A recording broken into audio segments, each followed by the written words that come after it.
Pendant 7 ans, il était pour avoir de l'abondance. C'est bon, et ça. 7 ans de famine. Alors Dieu veut avertir de ces catastrophes naturelles. Ordinateur vers moi, et puis les frais ont été payés le 27 juillet. Et puis je dis, mais comment ça a été payé? Elle me dit que ça a été payé cash.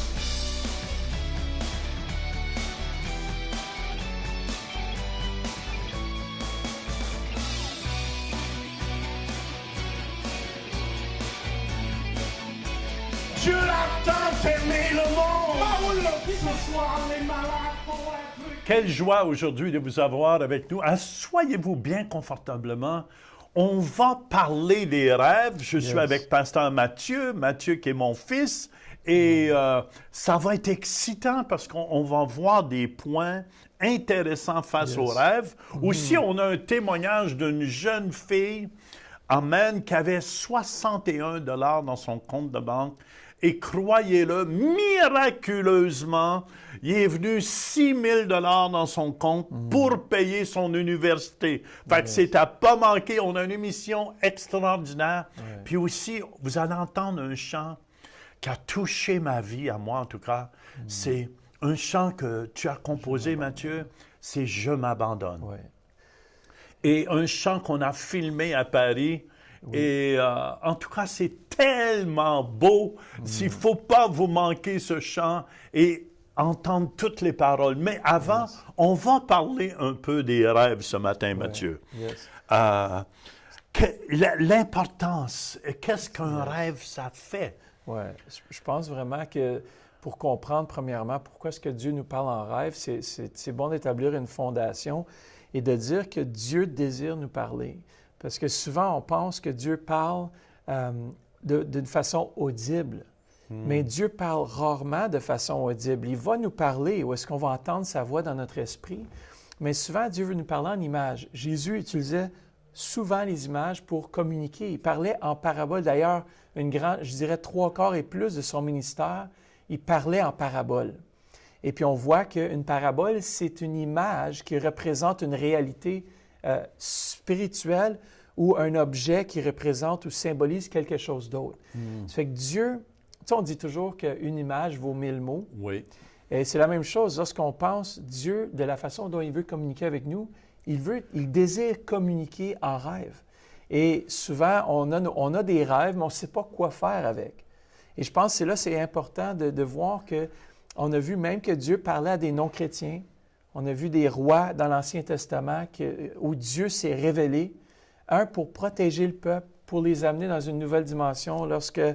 On voit lorsque le Pharaon, au travers de Joseph, a pu interpréter le rêve du Pharaon, qui a protégé le peuple d'une famine. Alors Dieu veut communiquer, il veut nous donner des avertissements, il veut sceller ses instructions, nous empêcher de s'enorgueillir. Il veut nous guider de façon prophétique par nos rêves. Et souvent, c'est une dimension qu'on néglige ou qu'on porte moins attention. C'est parce qu'on dort à ce moment-là et on porte moins attention. Moi, en tout cas, j'ai fait tellement de cauchemars dans ma vie. Des fois, je me demande quelle sorte de rêve que c'est ça. C'est ça, oui. Et puis c'est ça. Puis si tu dis qu'on dort, 1/3 de notre vie, on va le passer à dormir. À l'âge de 60 ans, j'aime bien ce que tu disais. C'est ça, à l'âge de 60 ans, on va avoir dormi pendant 20 ans de notre vie. Ça fait que tu dis, écoute, 1/3 de ma vie, c'est beaucoup. Es-tu d'accord, Mathieu, que Dieu fait tout pour essayer de nous rejoindre? Dieu fait tout pour se manifester à nous. C'est ça, puis je pense que c'était le but, dans le fond. Jésus-Christ est venu sur la terre. On voit que dans le début, Adam et Ève avaient péché. Et que la relation, il y avait une intimité rapprochée. Dieu marchait, ça nous dit, avec Adam et Ève dans le jardin. Il y avait une communication ouverte. Et puis, aussitôt que l'homme a péché, je crois qu'il y avait quand même une communication, mais c'est devenu de plus en plus distant. Et qu'est-ce que Dieu a dû faire? C'est avoir d'autres moyens de communiquer avec l'homme. Et Dieu a dit, mais je vais lui donner des rêves, je vais lui donner des visions. Et on le voit tout au long de l'Ancien Testament. Il y a Moïse qui a eu des visions. Sais-tu, ce matin, j'ai eu comme un genre de vision. J'ai dit, Seigneur, il y a tellement... Il y a un ouragan qui va frapper les États-Unis, en tout cas. Et je me disais, Pasteur Matt, puis je disais, mais comment se fait la protection de Dieu n'est pas là? Vous savez, le péché éloigne Dieu. Ouais. Et ça l'empêche ça. Dieu de protéger même la nature. C'est ça. Les hommes font ce qu'ils veulent. Ils sont libres, mais Dieu n'habite pas là où il y a le C'est péché. Et souvent, les catastrophes arrivent C'est ça. et ces choses arrivent. Et ce matin, je pensais simplement à ça. J'étais assis. Je ne sais pas si c'est une vision ou où l'Esprit de Dieu m'a vraiment parlé face à ça, que la protection de Dieu n'est pas là. Simplement, c'est pour ça que l'ennemi peut agir davantage. Je pense vraiment aussi, ça suit que c'est que l'homme est livré à lui-même, puis à ses propres désirs, et puis il décide de vivre sans Dieu. Et puis c'est là qu'on voit que la main de Dieu, c'est pas de façon volontaire, mais Dieu ne peut pas intervenir parce que l'homme ne le permet pas. Alors, je crois vraiment que c'est là qu'on a besoin de se lever puis de commencer à prier pour notre nation, prier pour nos dirigeants, prier afin qu'il y ait un retour à cette grâce surnaturelle de Dieu, parce qu'on voit aussi que dans la fin des temps, Dieu il a déversé son esprit au jour de la Pentecôte. Et puis comme tu dis dans Actes 2, 16, 17, 16 à 18, on voit que dans les derniers jours, c'est sa volonté de parler, de déverser sur nous son esprit, afin qu'on puisse aussi rêver. Et être un des objectifs des rêves, c'est de nous avertir des dangers potentiels. Et je crois vraiment que, même j'ai entendu un témoignage que les tours du 11 septembre, lorsque on vient juste de célébrer l'anniversaire de ça il y a quelques jours, mais ce n'est pas une célébration, dans le fond, c'est un souvenir terrible, c'est un moment terrible, mais qu'il y a eu des prophètes de Dieu qui ont eu des visions et des révélations de ça. Puis il y a même un homme particulier, il a dessiné un tableau. Puis il voyait des bâtiments, puis il voyait comme une explosion. Il l'a comme dessiné avant que ça se produise le 11 septembre 2001. Et puis, il y avait eu ça, puis il dit, je ne sais pas quoi faire avec. Il l'a mis dans son garde-robe. Mais Dieu voulait avertir le peuple qui était pour se produire. Mais le peuple n'est pas attentif à la voix de Dieu. Moi, j'ai entendu un témoignage d'un chrétien. Il s'en allait travailler. Il travaillait dans les tours. Et ça lui a dit ce matin-là de ne pas aller à l'ouvrage. Voyez-vous comment Dieu essaie de communiquer avec l'homme. Mais souvent, l'homme se croit tellement plus intelligent que Dieu. Et Dieu ne nous force pas, Matthieu, aussi. Je pense qu'on peut voir l'amour de Dieu même envers ceux qui ne sont pas sauvés. Parce que Dieu désire que tous soient sauvés. Le cœur de Dieu, c'est un cœur d'amour, un cœur de papa qui aime même ceux qui ne sont pas encore à lui. Et puis je pense qu'on peut voir ça dans l'histoire, parce que pourquoi est-ce qu'il a averti le Pharaon d'un rêve, de le prévenir d'une famine pendant 7 ans, ça a duré. Et même aujourd'hui, on voit les résultats, l'archéologie a même découvert les fossés qui avaient été creusés par Joseph ou par l'Empire égyptien. Ils ont creusé des réserves pour storer le grain. Puis à partir de là, ils ont pu vendre le grain en supplémentaire, parce qu'on a dit que pendant 7 ans, il était pour avoir de l'abondance. C'est bon, et ça. 7 ans de famine. Alors, Dieu veut avertir de ces catastrophes naturelles. Dieu veut nous avertir. Heureusement, aujourd'hui, on a la technologie qui peut aussi nous prévenir de ces choses. Mais à l'époque, là, il n'y avait pas de technologie de radar.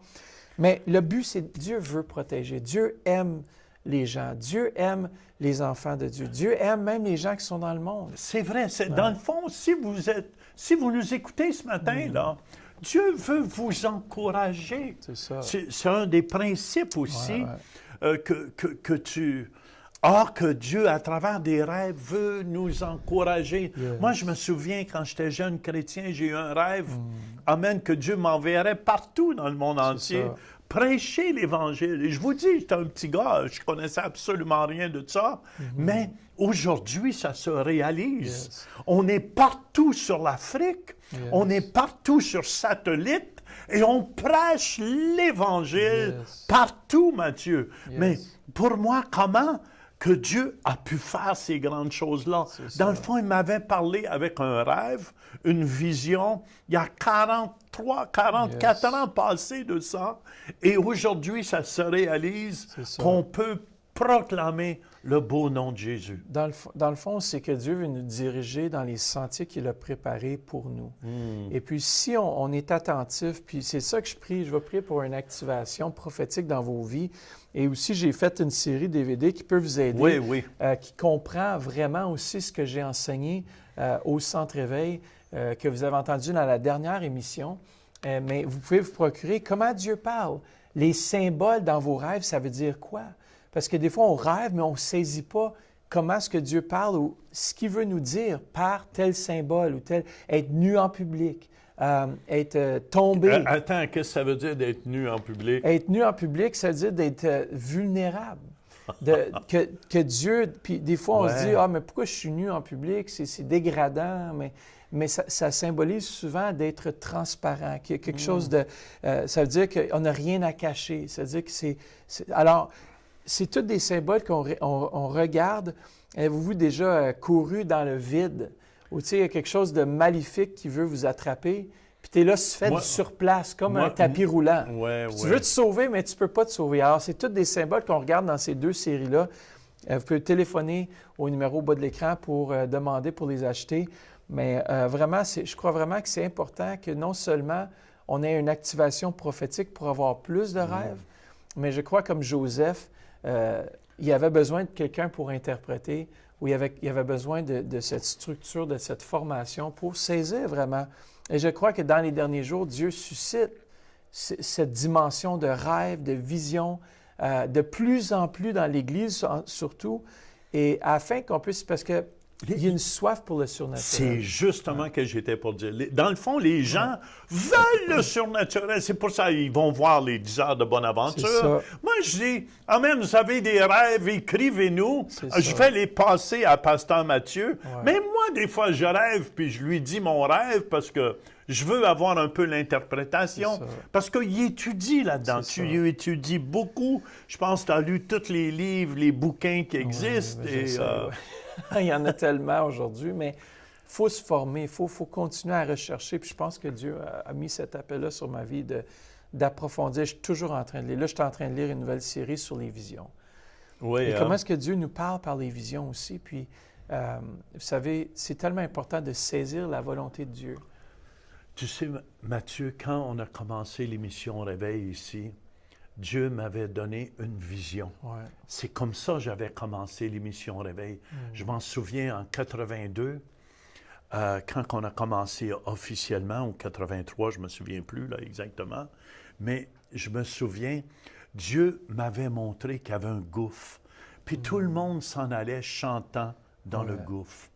Et l'émission Réveil, on serait comme un phare lumineux, lumineux qui dit aux gens, non, vous n'êtes pas obligé d'aller dans le gouffre.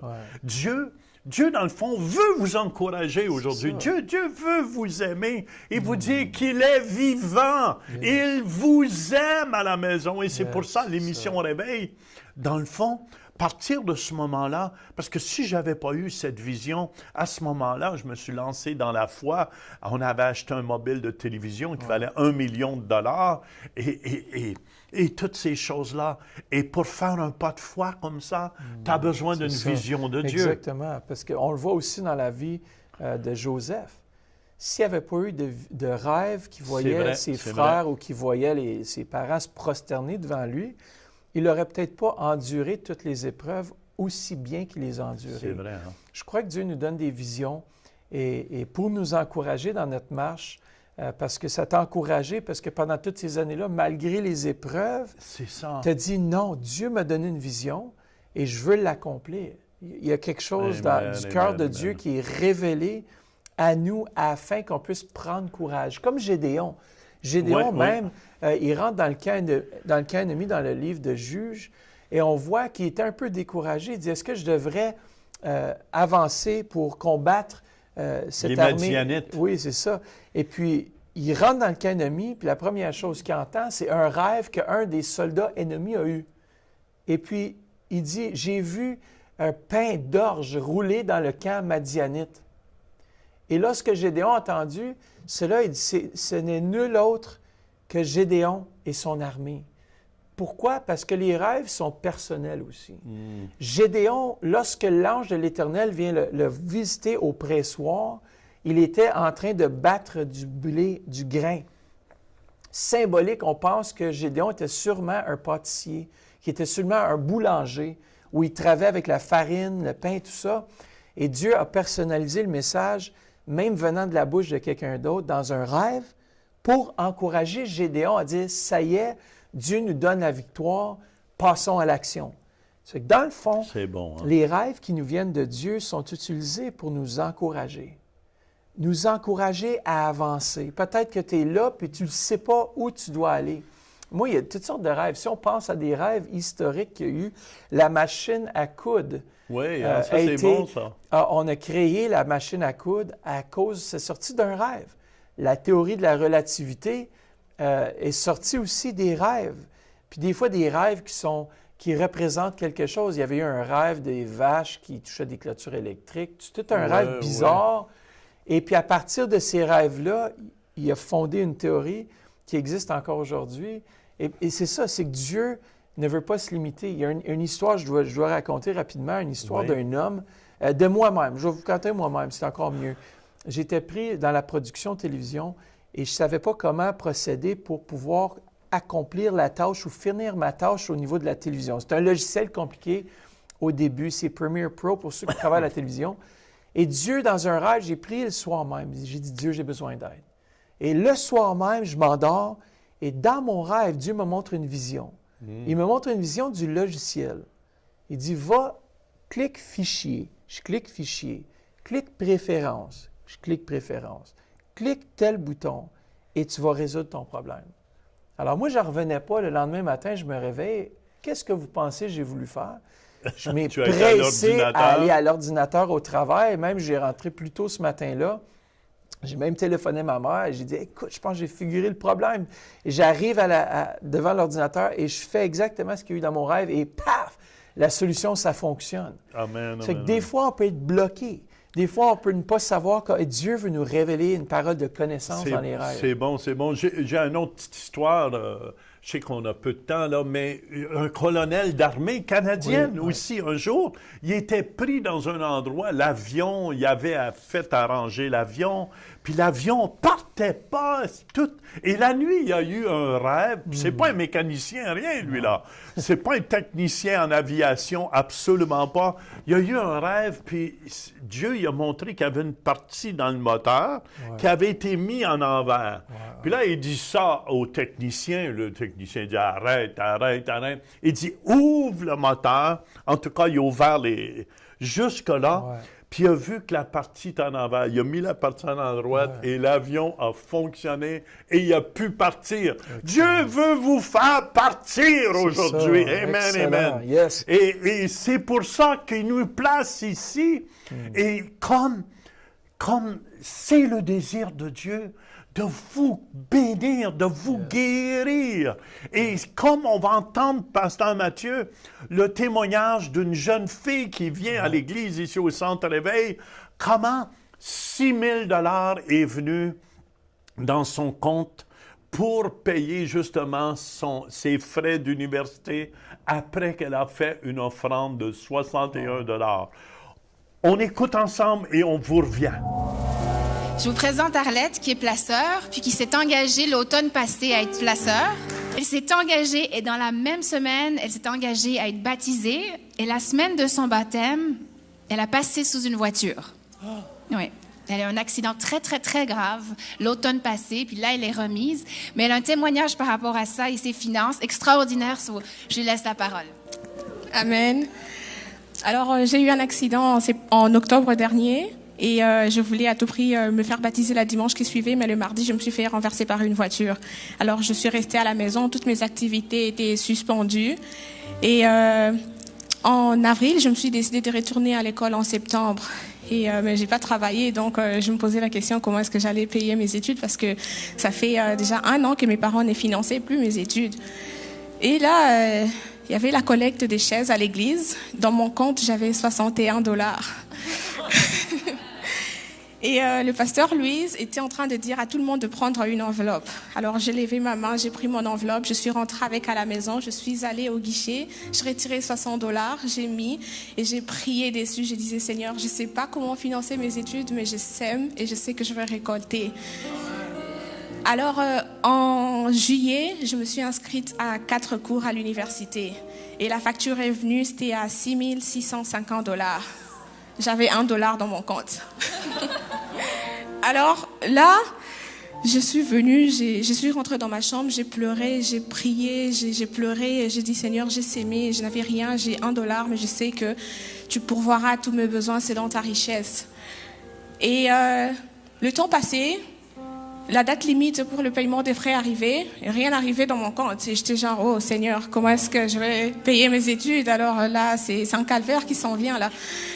Et j'arrive le 28 juillet, la date limite c'est le 27 juillet, je suis allée me présenter à l'université, je leur ai dit, écoutez, j'ai pas payé, alors je vais quand même aller prêter les frais gouvernementaux. Alors ils m'ont donné la procédure à suivre, j'arrive à la maison, vous savez, j'ouvre mon ordinateur, comme ça, rien n'est marché, ça voulait pas que je m'inscrive pour Raphaël.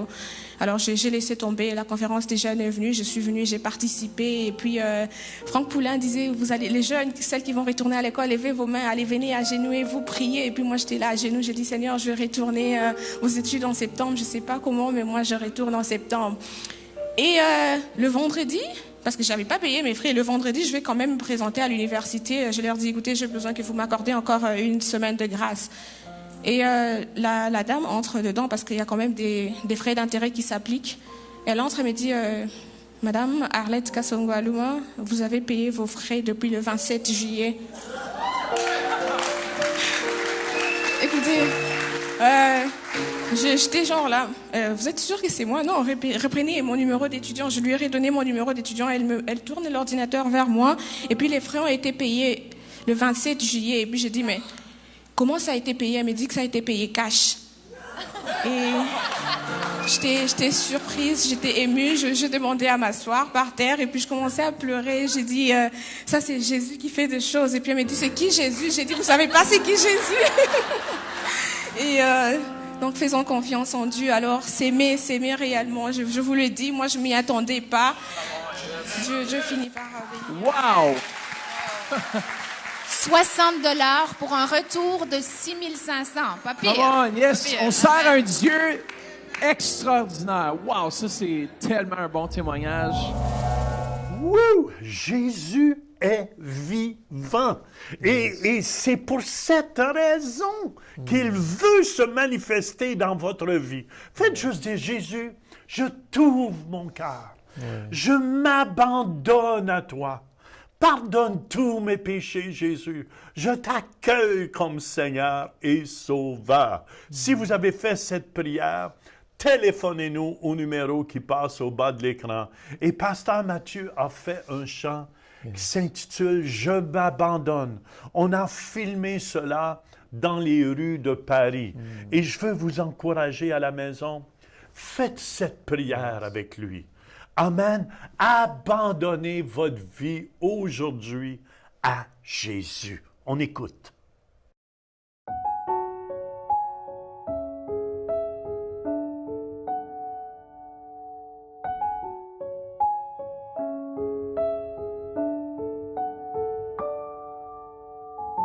Je m'appartiens plus. Je t'ai donné ma vie. Non ma volonté, mais que la tienne soit faite sur la terre comme dans les cieux.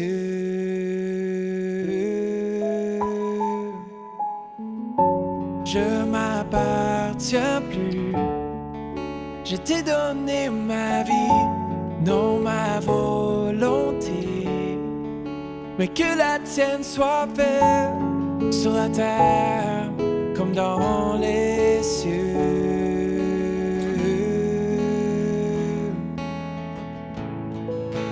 Oui, je m'abandonne, vers toi je me tourne, montre-moi la voie. Les les yeux fixés sur toi. Garde mon sentier pour l'éternité.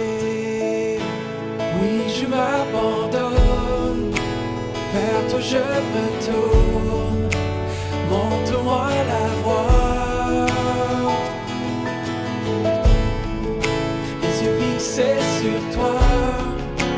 Garde mon sentier pour l'éternité. Ta parole, Seigneur, source de bonheur, gravée dans mon cœur, par ton esprit divin, par ton feu, je suis marqué.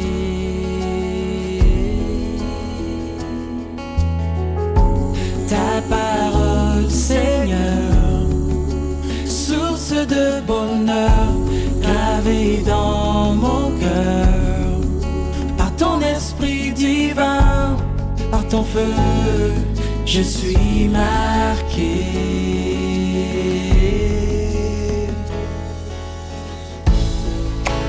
Oui, je m'abandonne, vers toi je me tourne. Montre-moi la voie. Les yeux fixés sur toi. Garde mon sentier pour l'éternité. Oui, je m'abandonne, vers toi je me tourne. Montre-moi la voie. Les yeux fixés sur toi. Garde mon sentier pour l'éternité. Oui, je m'abandonne à toi pour l'éternité. Tu es mon désir, Seigneur, pour l'éternité. Alléluia, yeah. Pour l'éternité. Oui, tu es bon, Seigneur Jésus. Alléluia, yeah. Pour l'éternité. Toi et moi pour l'éternité. Pour l'éternité. Pour l'éternité. Pour l'éternité.